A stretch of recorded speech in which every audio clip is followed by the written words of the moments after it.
Stavio, ide, a? Znači, on ima, ja imam kocku, on ima srce. Znači... On ima srce, ti imaš kocku. Justin Bieber. Znači, znaš kako šibicari uzmu ono 3, pa onda vrte i ti treba da nađeš, oni vrte one sa šibicama, znaš, one kutice i onda tražiš ono loptu. Ono govno. A možeš da uzmeš recimo ove 2 i da uzmeš neku damu i da vrtiš, znači nije bitno. Evo, znači ja uzimam ovo, pa sad kako ide. Znači ovako. To je jedan put zamenio, drugi put zamenio. Primetio sam da si uzao, brate. Pa to, a vrati.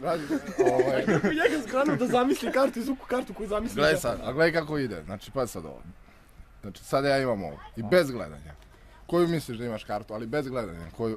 Je li kocka ili srce? Srce, brate. Ovdje je znači srce kod mene je kocka. Da. Ali bi te impresioniralo da je obrnuto. Da. Posmatra.